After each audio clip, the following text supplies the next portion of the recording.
नमस्कार दोस्तों, मैं रित कुमार आप सभी का स्वागत करता हूं न्यूट्रिशंस पे। आज हम पढ़ेंगे 30 जुलाई से 5 अगस्त तक की वीकली करंट अफेयर्स, जो आपके सभी एग्जाम्स के लिए बहुत ही महत्वपूर्ण है। आप जानते हैं आपके करंट अफेयर्स सभी एग्जाम्स के लिए बहुत ही महत्वपूर्ण है, इसलिए आपने हमारे चैनल को सब्सक्राइब नहीं करा है तो चैनल सब्सक्राइब करें और साथ ही बेल आइकन जरूर दबाएं, जिससे कि आपको हमारी वीडियोस की नोटिफिकेशन मिलती रहे। और हमारे टेलीग्राम चैनल को भी ज्वाइन करें, यहाँ आपको सही वीडियोस की नोटिफिकेशन और PDF मिल जाएंगी। आपको इस करंट अफेयर की वीडियो की PDF भी आपको हमारे टेलीग्राम चैनल पर मिल जाएगी। तो चलिए शुरू करते हैं आज के पहले क्वेश्चन से। आज का पहला क्वेश्चन ये रहा। तो आप सबसे पहले बताना आपको कि इसरो ने सिंगापुर के कितने उपग्रह लॉन्च किए हैं। मतलब ISRO launched how many satellites of Singapore. तो सही आंसर आपका है ऑप्शन ए 7। जी हाँ, इसरो ने इस सिंगापुर के 7 सैटेलाइट लॉन्च करे हैं। ठीक है, तो इसमें कौन कौन सैटेलाइट हैं उसके बारे में बात करते हैं। तो ये सैटेलाइट दो बात करते हैं कि पहले बताते हैं कि 7 सैटेलाइट जो है सिंगापुर की वो लॉन्च करी गई है। ठीक है, कहाँ से लॉन्च करी गई है?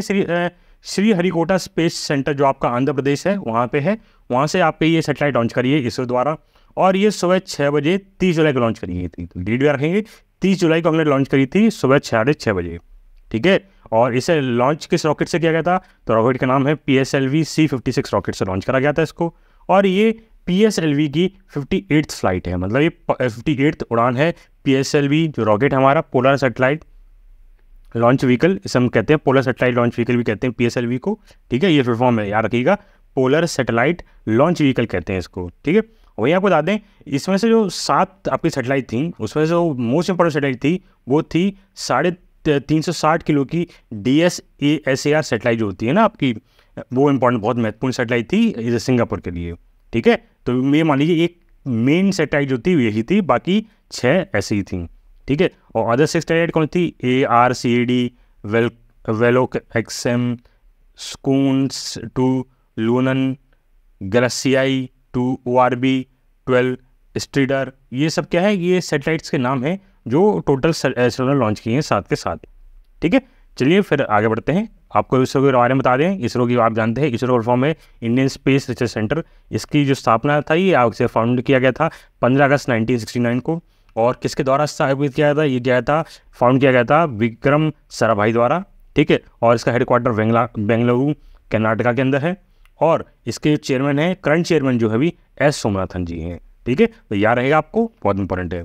चलिए फिर आगे बढ़ते हैं अगले उस पर। अब आपको बताना है क्वेश्चन पे, अब आपको बताना है बाघ गणना के अनुसार किस राज्य में बाघों की संख्या सर्वाधिक है। मतलब आपको बताना है according to the tiger census which state has the maximum number of tigers.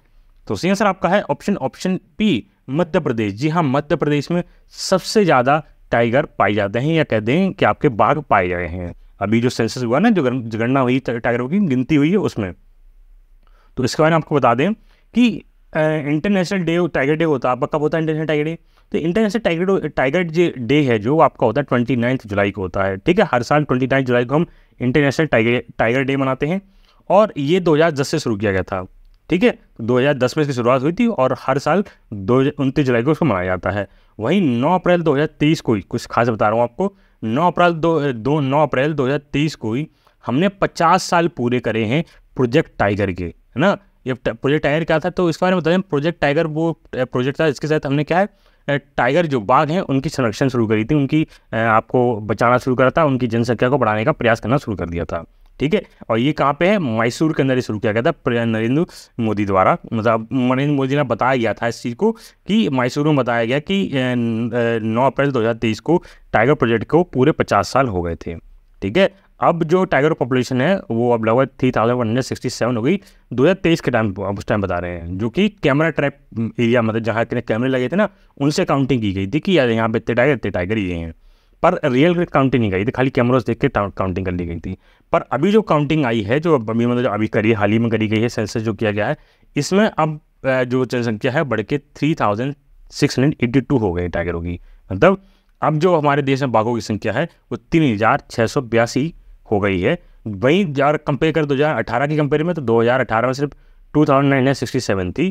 ठीक है, उससे बढ़ के अब कितनी होगी? लगभग 3668 होगी। तो लगभग मान लीजिए कि 700 से ऊपर ही, 700 करे ऊपर ही करीब जनसंख्या बढ़ गई है हमारी, 700 सवा 700 करीब। ठीक, चलिए फिर आगे बढ़ते हैं। यहाँ देखते हैं किस राज्य में कितने कितने हैं। जैसे 2018 और इसके बारे में 22 के बारे में जानकारी दी है। जैसे महाराष्ट्र में आपके 444 थे, है ना, 312 थे, 444 हो गए, मध्य प्रदेश में 556 थे, 785 हो गए। ऐसे सभी राज्यों के पूरा आप देखते हैं, ये डिटेल दे रखी है। आप हमारी PDF देखेंगे, से डाउनलोड करेंगे तो आपको सब डिटेल मिल जाएगी आपको, ठीक है।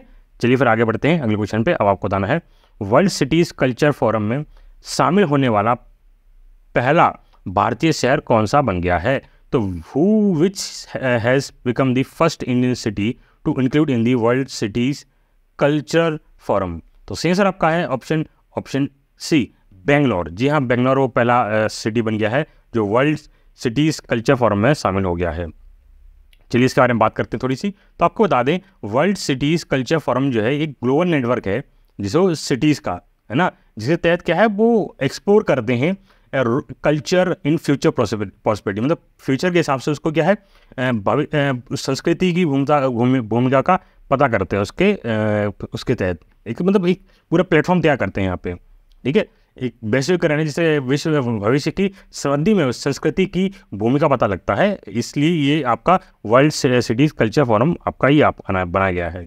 Network currently consist 40 cities across the continents, across 6 continents. मतलब इसका मतलब कहने का मतलब होगा कि इस time current world cities forum के कल्चर फोरम के अंदर लगभग 40 शहर हैं, 6 कॉन्टिनेंट्स, आपके 6 कॉन्टिनेंट, उन 6 कॉन्टिनेंट से 40 शहर इसमें शामिल हैं, ठीक है। Bengaluru is the latest city to join this league. तो बेंगलुरु क्या है, लेटेस्ट सिटी बन गया है। वहीं आपको बता दें इससे पहले आपकी New York, London, Paris, Tokyo, Dubai आदि ये सब क्या है वर्ल्ड सिटी कल्चर के फोरम के पार्ट हैं। आपको बता दें वर्ल्ड सिटीज़ कल्चर फोरम है, इसकी स्थापना 2012 में लंदन UK में करी गई थी, यूनाइटेड किंगडम में इसकी स्थापना करी गई थी। याद रखिएगा बहुत इंपॉर्टेंट है, इससे कुछ जरूर बनता रहता है, ठीक है। चलिए फिर आगे बढ़ते हैं अगले क्वेश्चन पे। अब आपको बताना है बाल श्रमिक विद्या योजना का विस्तार किस राज्य में किया गया है। तो इन विच स्टेट बाल श्रमिक विद्या योजना विल बी एक्सपेंडेड। तो सही आंसर आपका है ऑप्शन डी, उत्तर प्रदेश। जी हाँ, उत्तर प्रदेश के अंदर आपकी जो हमारी योजना थी उत्तर प्रदेश बाल श्रमिक विद्या योजना, इसका क्या है एक्सपेंड कर दिया गया, इसको बढ़ा दिया गया है। अब बढ़ा दिया मतलब इसका एरिया बढ़ा दिया गया है, इसका दायरा जो है वो दायरा बढ़ा दिया गया है। तो इसके बारे में बात करते हैं, इसके बारे में बताते हैं आपको कि कैसे इसका मतलब क्या करा गया है, कैसे बढ़ाया गया है, इसके बारे में बात करें हम, ठीक है। ठीक है, हाँ आपसे यार है, तो इसके बारे में बात करें थोड़ी सी, ठीक है। तो बताते हैं आपको कि उत्तर प्रदेश सरकार है उसने जो बाल श्रमिक विद्या योजना है इसको 75 मतलब जितने राज्य के जितनी डिस्ट्रिक्ट हैं उन सभी में एक्सपेंड कर दिया, इसको मतलब फैला दिया है। अब ये क्या है बाकी राज्यों में भी आपका अब ये योजना काम करेगी, ठीक है। अब इस स्कीम का जो एम है वो है कि जो चाइल्ड लेबर है, जो चाइल्ड बच्चे जो क्या नाम है आपके बाल श्रमिक होते हैं ना, वो चाइल्ड लेबर जो होते हैं उनको एजुकेट करना, उनको मतलब शिक्षा प्रदान करना, ये उसका मेन मोटिव है। जो इस योजना के तहत क्या होगा, जो लड़के लड़की हैं इसको क्या है लगभग साल की 12,000 रुपये या 14,400 रुपये क्या नाम एनुअली फाइनेंशियल असिस्टेंट दी जाएगी, मतलब एक तरह से उनको भत्ता दिया जाएगा बाल श्रमिक विद्या योजना के तहत, ठीक।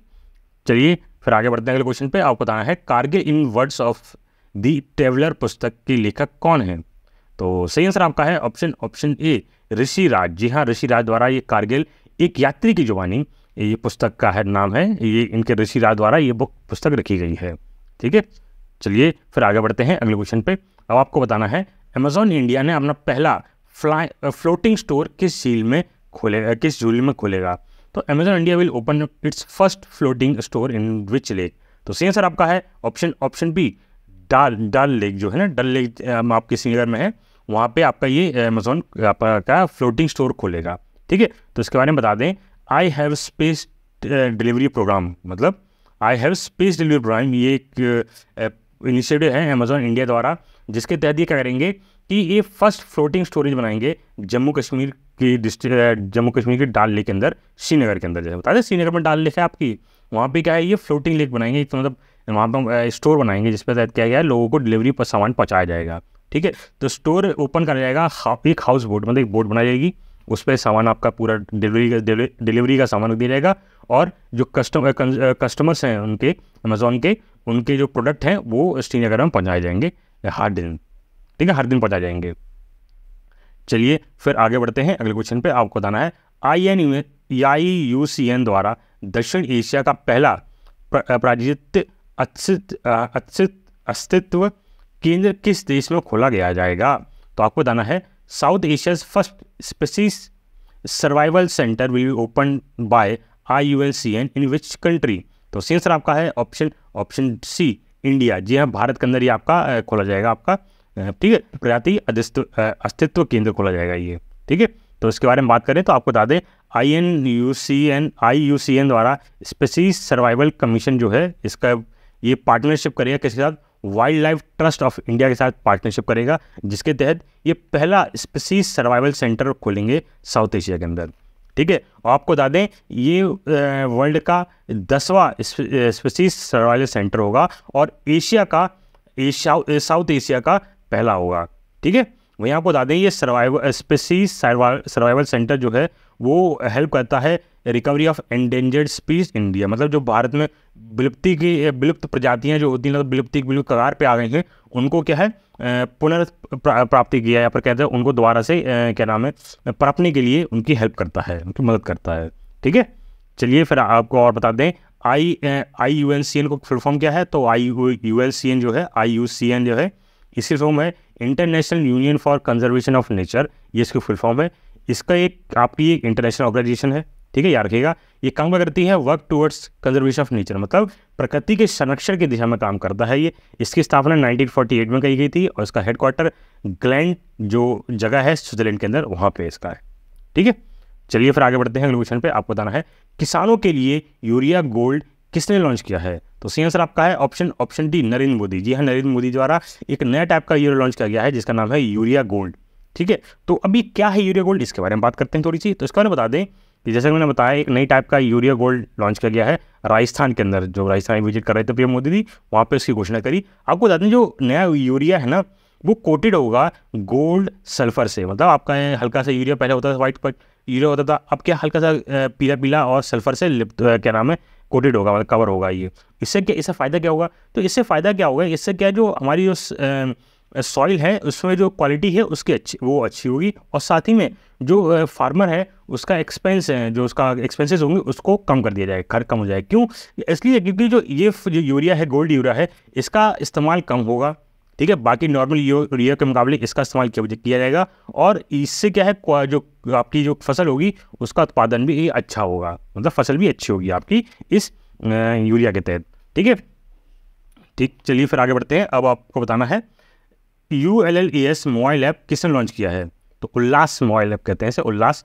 तो उल्लास मोबाइल ऐप लॉन्च किया है आपका सी आंसर है धर्मेंद्र प्रधान जी ने। जी हाँ, धर्मेंद्र प्रधान जी ने आपका उल्लास ऐप लॉन्च किया है, ठीक है। तो इसके बारे में थोड़ी बात जानकारी देते हैं कि धर्मेंद्र प्रधान जो कि हमारे union ministry of education and minister of skill development and entrepreneurship हैं, ठीक है, ये केंद्रीय मंत्री हैं आपके, ठीक है। और धर्मेंद्र प्रधान जी इन्होंने लॉन्च किया है स्लोगन लॉन्च किया है आपका उल्लास ऐप का।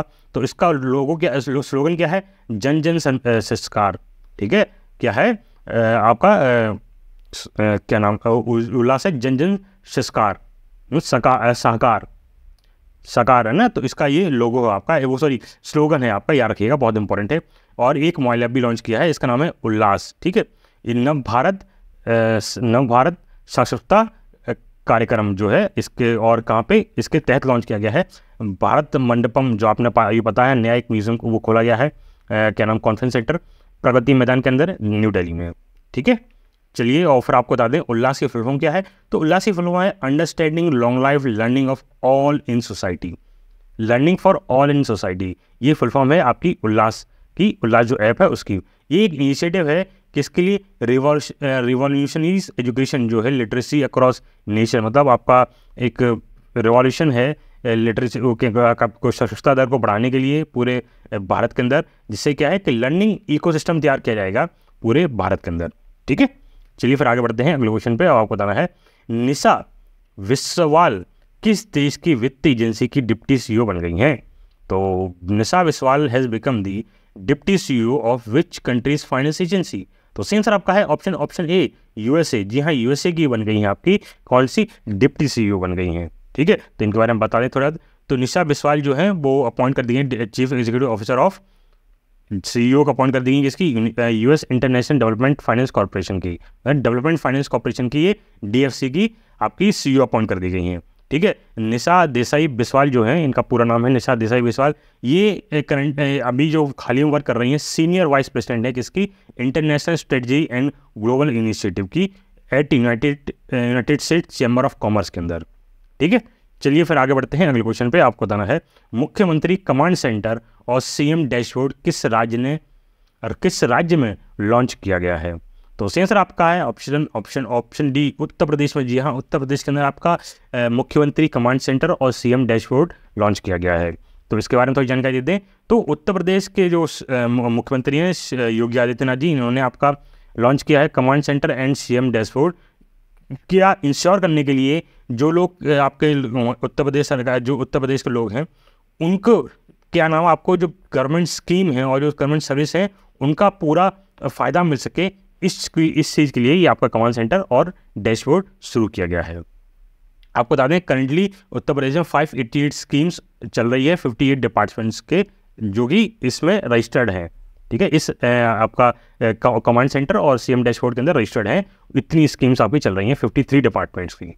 ठीक, चलिए फिर आगे बढ़ते हैं अगले क्वेश्चन पे। आपको बताना है श्रीलंका एथलेटिक्स राष्ट्रीय चैंपियनशिप में भारत ने कितने पदक जीते हैं।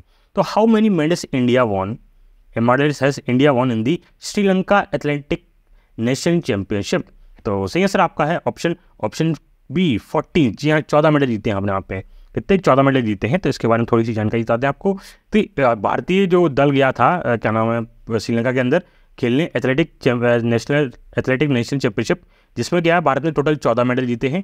इसमें 9 गोल्ड 4 सिल्वर और 1 ब्रॉन्ज मेडल है। ठीक है, 1 ब्रॉन्ज मेडल 4 सिल्वर मेडल और 9 गोल्ड मेडल जीते हैं हमने। ठीक है, वहीं आपको बता दें जो इंडियन एथलीट्स हैं उन्होंने पहले फाइनल डे में आखिरी दिन पे 6 मेडल हासिल किए हैं। आप जानते हैं 14 में 6 मेडल हमने आखिरी दिन ही हासिल किए थे कोलंबो के आपका सुगास्थादा स्टेडियम जो है वहाँ पे। वहीं आपको बता दें कि 4 इंटू मतलब 1600 मीटर रेस जो होती है आपकी, है ना, उसमें क्या है हमारी जो पूरी टीम के मेंबर थे अमोज जैकब, ऐश्वर्या मिश्रा, है ना, मोहम्मद अनास, हिमांशी मलिक, इन्होंने क्या है पूरे उसका गोल्ड में पहला गोल्ड मेडल जीता था भारत के लिए। ठीक, चलिए फिर आगे याद रखिएगा इसको। अब आगे बढ़ते हैं अगले क्वेश्चन पे। आपको बताना है लोकमान्य तिलक राष्ट्रीय पुरस्कार से किसे सम्मानित किया गया है। तो who has been honoured with the Lokmanya Tilak national award. तो सही आंसर आपका है option A D, Narendra Modi. जी हाँ, नरेंद्र मोदी जी को सम्मानित किया गया है लोकमाया तिलक अवार्ड से, लोकमाया तिलक नेशनल अवार्ड से। तो इसके बारे में तो जानकारी दें तो लोकमाया तिलक नेशनल अवार्ड है, इसे ग्रांट दिया गया है प्रधानमंत्री नरेंद्र मोदी जी को दिया गया है। और कहाँ पे, पुणे महाराष्ट्र के अंदर दिया गया है। और ये मनाया जाता है 203rd डेथ एनिवर्सरी ऑफ लोकमाया तिलक। जी हाँ, लोकमाया तिलक की 103वीं जयंती के अवसर पर नरेंद्र मोदी जी को ये अवार्ड से सम्मानित किया गया है। ठीक है, आपको बता दें ये तिलक स्मारक मंदिर ट्रस्ट है, इसके द्वारा ये लोकमान्य तिलक नेशनल अवार्ड शुरू किया गया था 1983 में। ठीक है, उनकी जो विरासत है उसको क्या नाम है जिंदा रखने के लिए। चलिए आपको वहीं आपको बता दें नरेंद्र मोदी जी 41st ऐसे मेंबर बन गए हैं जो जिसको इस अवार्ड से सम्मानित किया गया है। ठीक है, और लोकमान्य तिलक अवार्ड आपको 1983 शुरू में इसको शुरू किया गया था। ठीक है, वहीं आप देखते हैं जो आपके नेताजी हैं कौन कौन से आपके पॉलिटिकल मेंबर हैं, पॉलिटिकल पार्टी के मेंबर्स हैं जिनको ये अवार्ड मिला। जैसे सबसे पहले इंदिरा गांधी जी को मिला, फिर अटल बिहारी वाजपेयी को, डॉक्टर मनमोहन सिंह को मिल चुका है, राहुल बजाज को मिल चुका है, प्रणब मुखर्जी को, शरद पवार जी को और सरस एस पूनेवाला जी। ठीक है, इन सभी को मिल चुका है, ये फॉर्मर प्रेसिडेंट रह चुके हैं। इन सभी को 1994 में मिला था अटल बिहारी वाजपेयी को, 1997 में मिला था मनमोहन सिंह को, राहुल बजाज को 2000 में, प्रणब मुखर्जी को 2009 में, शरद पवार को 2016 में और साइरस एस पूनेवाला को 2021 में, और वहीं तो अभी हाल ही में नरेंद्र मोदी जी को मिला गया है। ठीक, चलिए फिर आगे बढ़ते हैं अगले क्वेश्चन पे। आपको बताना है असम विधानसभा के नए भवन का उद्घाटन किसने किया है। तो सही आंसर आपका है ऑप्शन सी, ओम बिरला। जी हाँ, ओम बिरला जी ने जो असम का नया लेजिस्लेटिव असेंबली बनी है उसका उद्घाटन किया है उन्होंने। तो इसके बारे में थोड़ी सी आपको बता दें तो ये जो भवन है आपको बताना लोकसभा स्पीकर ओम बिरला द्वारा ये आपका नई बिल्डिंग है असम लेजिस्लेटिव असेंबली की, इसका उद्घाटन किया है 30 जुलाई को गुवाहाटी के अंदर। ठीक है, और इसमें आपके जो असम के मुख्यमंत्री हैं हेमंत बिस्वा जी वो भी वहाँ मौजूद थे। ठीक है, इस जो फैसिलिटी है, इसका जो खासियत है, इसमें ई विधान, ऑडियो विजुअल और इंफॉर्मेशन टेक्नोलॉजी से इसको इक्विपलेस किया गया है असम लेजिस्लेटिव असेंबली को, ठीक है। और नई असेंबली के अंदर आपको आइकॉनिक बिल्डिंग, मतलब इमेज ऑफ आइकॉनिक बिल्डिंग्स भी मिलेगी, मतलब बहुत सारी फोटोज़ लगाई गई हैं, प्रसिद्ध इमारतों की छवि भी उसमें होगी, वो मतलब है उसके अंदर भी आज भी लॉन्च करिए ना, इसलिए तो उसके अंदर है अभी, ठीक। वहीं आपको बता दें असम लेजिस्लेटिव असेंबली है, ये यूनिकैमरल लेजिस्लेचर है, ठीक है। स्टेट यूनिकैमरल क्या कहते हैं, एक सदनीय विधानसभा कहा जाता है इसको, ठीक है, एक सदनीय, ये एक यूनिकैमरल होता है। जैसे कोई होता है दो सदनीय होता है, दो सदनीय में क्या होता है, आपका लेजिस्लेटिव असेंबली होता है और लेजिस्लेटिव दो होते हैं, विधानसभा होता है, विधान परिषद होता है आपका, है ना, दोनों चीज़ होती है। यहाँ पे सिर्फ विधानसभा है आपकी, ठीक। और इसे फॉर्म किया गया था 7 अप्रैल 1987 में असम को। इसमें टोटल 126 सीट्स हैं। इसके स्पीकर हैं, जो हाउस के स्पीकर हैं उनका नाम है विश्वजीत देमारी, जो कि बीजेपी से हैं। और इसकी लिमिट टाइम पीरियड तो 5 साल होता है। वहीं आपको पता है गवर्नर कौन है असम के, तो असम के गवर्नर हैं गुलाब चंद कटारिया, ठीक है, याद रखेंगे आप। चलिए फिर आगे बढ़ते हैं क्वेश्चन पे। आपको बताना है कौन सी भारतीय फिल्म ऑस्कर के सेमीफाइनल में पहुंच गई है।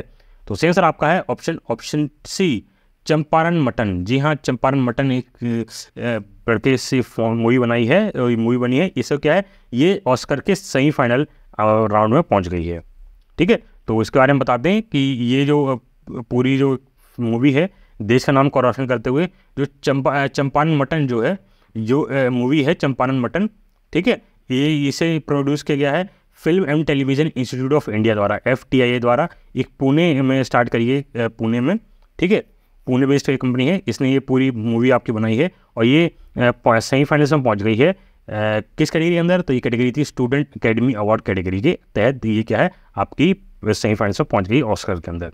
वहीं आपको बता दें ये जो अवार्ड दिया जा रहा है, ये academy of motion picture art and science द्वारा ये अवार्ड दिया जा रहा है।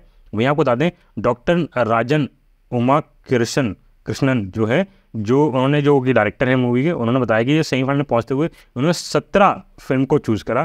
कितने में से 2400 मूवी में से इस 17 मूवी को चूज़ किया गया है सेमीफाइनल के लिए, ठीक है।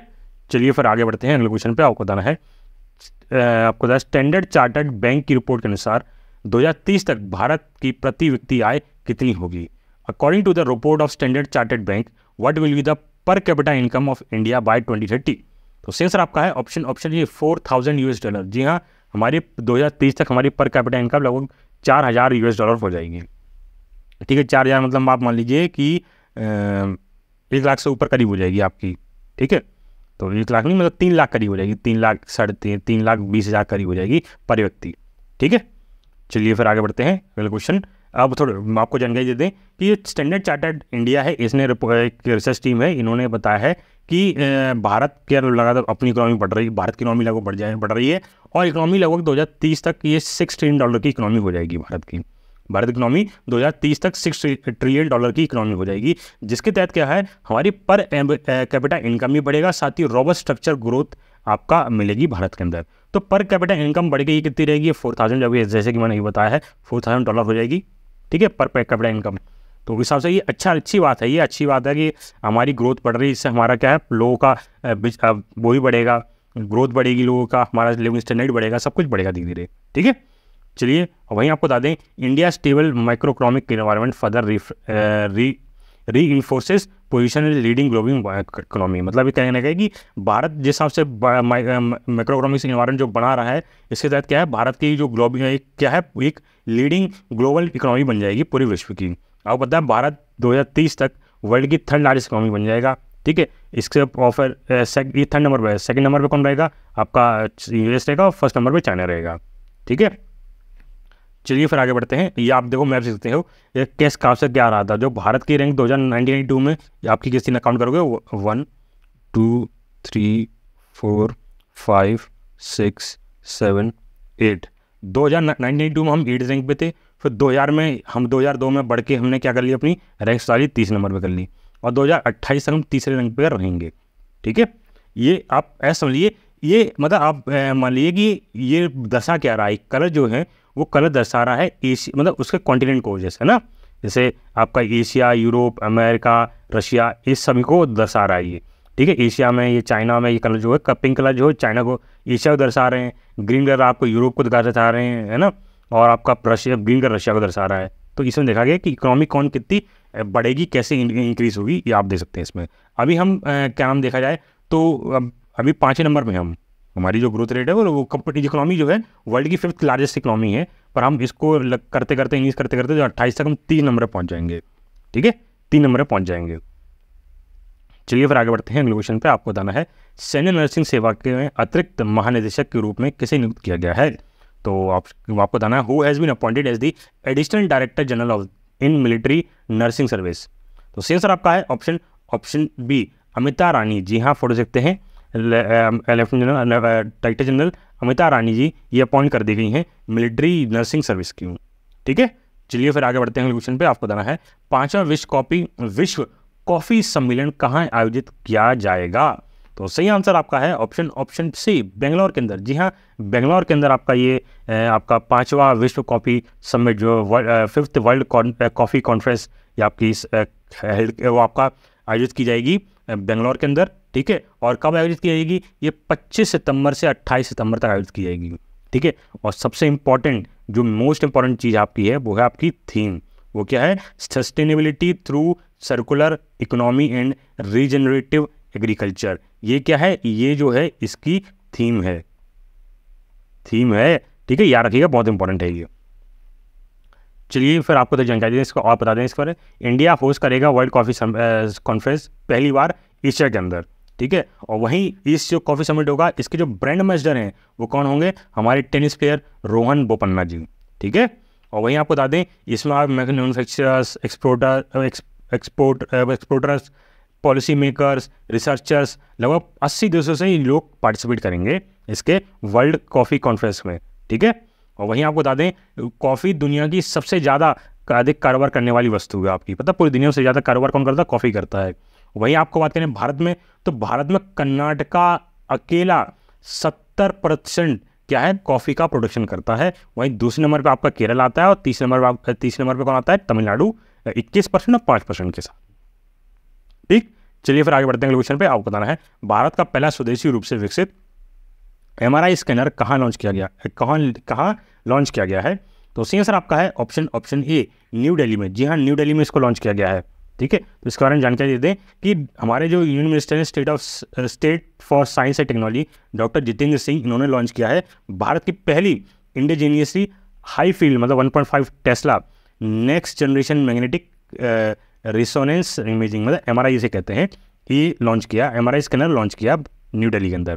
ठीक है, इसको बनाया किसने, Voxelgrids innovation private limited company है। इसके द्वारा ये MRI स्कैनर बनाया गया है, नेशनल बायोफार्मा मिशन के तहत काम किया गया है। ठीक है, आपको बताना है कि 2030 तक भारत की जो MRI स्कैनर की डिमांड है वो लगभग दोगुनी हो जाएगी। ठीक है, इसलिए ये इसके तहत ये हमने को अपने खुद देश में ऐसे डेवलप किया है। ठीक, चलिए फिर आगे बढ़ते हैं क्वेश्चन पे। आपको बताना है ADR रिपोर्ट के अनुसार किस राज्य में सबसे अधिक अरबपति विधायक हैं। तो सही आंसर आपका है ऑप्शन बी कर्नाटका। जी हाँ, कर्नाटका में विश्व के नाम है भारत में सबसे ज़्यादा आपके क्या होना अरबपति या कहते हैं बिलियनियर आपके लेजिस्लेटर हैं। ठीक है, अकॉर्डिंग टू ADR रिपोर्ट के अनुसार। मतलब ADR रिफॉर्म क्या होगी, एसोसिएशन ऑफ डेमोक्रेटिक रिफॉर्म्स, ये इसकी रिफॉर्म है। इसने क्या है रिपोर्ट निकाली, इसमें बताया गया कि सबसे ज़्यादा जो बिलियनियर्स हैं, जो अरबपति हैं, वो अरबपति विधायक हैं, वो कर्नाटका में हैं। तो चलिए थोड़ा बताते हैं कि एसोसिएशन ऑफ डेमोक्रेटिक रिफॉर्म्स जो एनालाइज किया है, रिपोर्ट निकाली है कि बताया है कि लेजिस्लेटर हैं, जो विधायक हैं, वो सबसे ज़्यादा वेरियस पार्टी के जो इंडिया के अंदर वेरियस पार्टी के जो विधायक हैं इंडिया में, उनकी रैंक निकाली, उन्होंने बताया कौन कितना ज़्यादा करोड़पति है। ठीक है, इसमें कर्नाटक नंबर 1 पेज पर है, जिसमें हाईएस्ट एवरेज वेल्थ पर पाई गई है पर MLA, मतलब ठीक है बिलियनियर के तौर पर। ठीक, तो आपको ये जैसे दिखा रहा हूँ मैं आपको, कर्नाटका में टोटल 223 MLAs हैं और एवरेज इन करोड़ देखा जाए तो 64.39 करोड़ रुपीज़ पर MLA इनका क्या है वेल्थ है इनके पास, हर एक क्या नाम है MLA के पास। एवरेज बताया जाए, कोई कम भी हो सकता है, ज़्यादा हो सकते हैं इससे। ठीक है, और ये परसेंटेज कितना हो गया, 14% हो गया। बिलियनियर्स कितने हैं आपके, 14% आपके। वहीं सेकंड नंबर पे आपका आंध्र प्रदेश, इसमें 174, इनकी average 28.24 crore rupees. Third number पे महाराष्ट्र 248 और उत्तर प्रदेश तीसरे आपका। तो उत्तर प्रदेश में लगभग ज़्यादा नहीं है इतने। ठीक है, ज़्यादा न्यूज़ रिपोर्ट आ नहीं भाई, त्रिपुरा, बंगाल, कर्नाटक, केरल है। इसके बाद लिस्ट दे रखे आप, उसमें देख सकते हो। ठीक है, चलिए अब ये लिस्ट दे रखा मैंने यहाँ बता रखा है। जो रुपये के हिसाब देखा जाए तो ऊपर यहाँ पे देखा गया कि 64.4, यूपी में 8.1 करोड़, मध्य प्रदेश में 10.2, महाराष्ट्र में 22.4, है ना। ये सही बाकी देशों के हर स्टेट राज्यों के बारे में जानकारी दे सकते हैं, आप दे सकते हैं, और PDF आपको मिल जाएगी, उससे आप और डिटेल में पढ़ सकते हैं इसको। ठीक, चलिए फिर आगे बढ़ते हैं क्वेश्चन पे। आपको बताना है भारतीय मूल की लेखिका चेतना मारू की किस उपन्यास को बुकर पुरस्कार 2023 की लंबी सूची में शामिल किया गया है। तो आपको बताना है which novel by Indian origin author Chetna Maru has been included in the long list for the Booker prize 2023।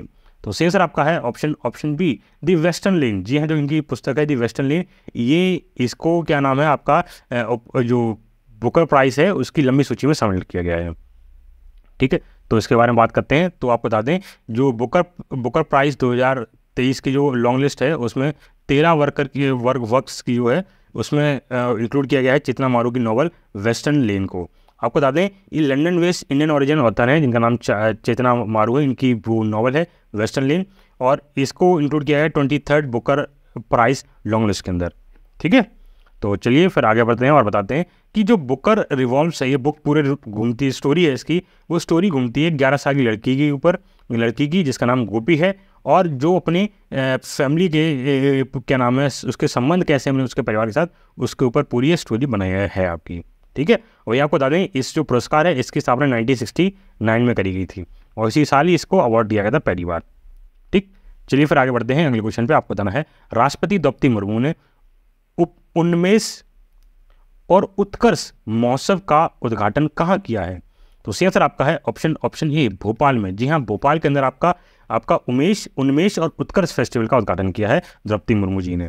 ठीक है, और ये कब 3 अगस्त को आपका होगा, आपको 3 अगस्त को उद्घाटन किया गया है इसका। तो इसके बारे में जानकारी दे दें कि प्रेसिडेंट जो द्रौपदी मुर्मू जी हैं इन्होंने आपका उन्मेष जिसे कहते हैं इंटरनेशनल लिटरेचर फेस्टिवल, और उत्कर्ष जिसे कहते हैं folk and tribal performing art festival भी कहते हैं इसको, ये आपका इनॉग्रेट किया है, इसका क्या नाम आयोजित किया है, उद्घाटन किया है भोपाल मध्य प्रदेश के अंदर। ठीक है, उनमें से ये एशिया का बिगेस्ट लिटरेचर फेस्टिवल है।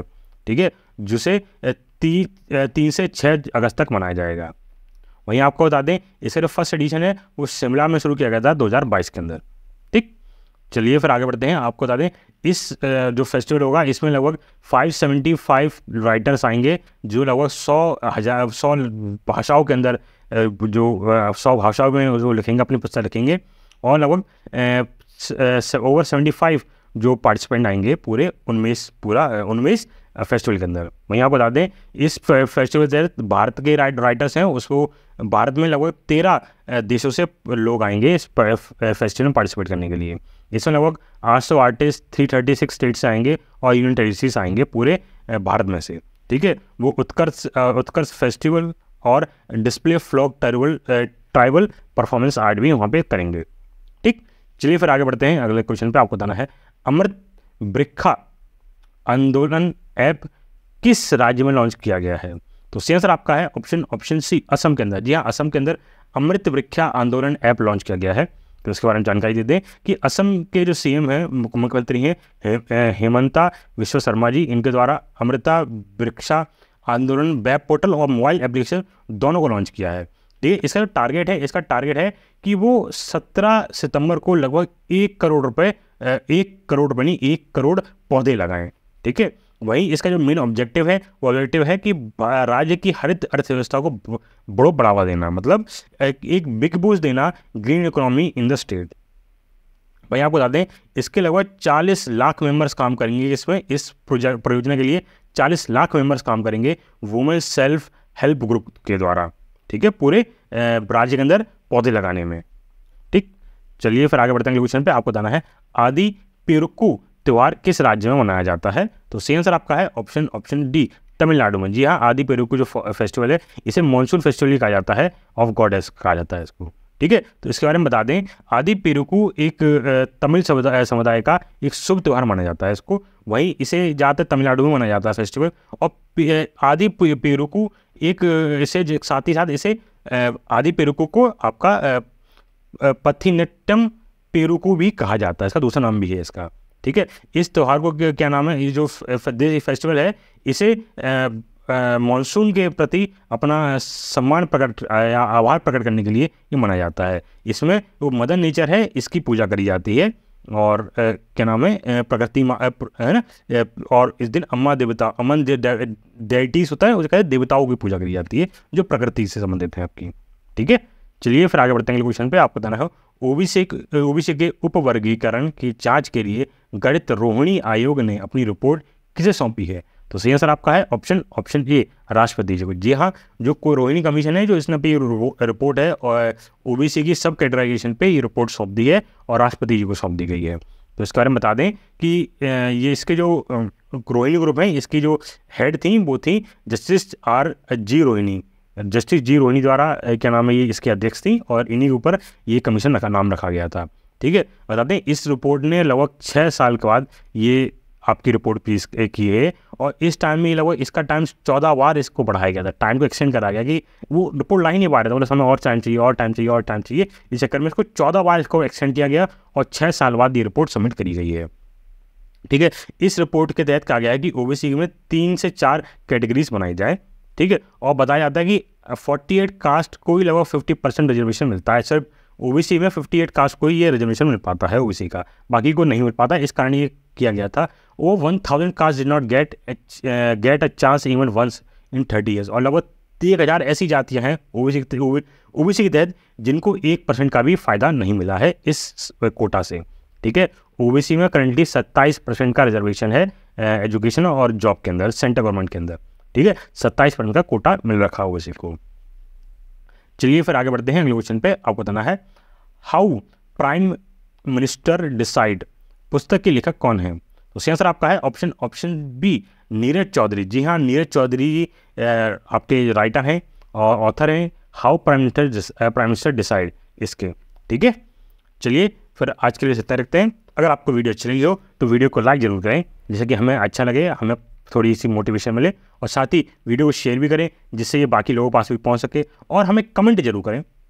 ठीक है, कमेंट जरूर करें जिससे कि हमें पता चले कि हमें कोई दिक्कत, हमारे अंदर कोई दिक्कत है या आपको कोई परेशानी है, उसको हम क्या दूर कर सकें। ठीक, और साथ ही हमारे चैनल को सब्सक्राइब करना ना भूलें, जिससे ठीक है, जिससे कि हमारा परिवार भी बड़ा हो आपकी तरह। ठीक, चलिए फिर आज के लिए रखते हैं। धन्यवाद, जय हिंद।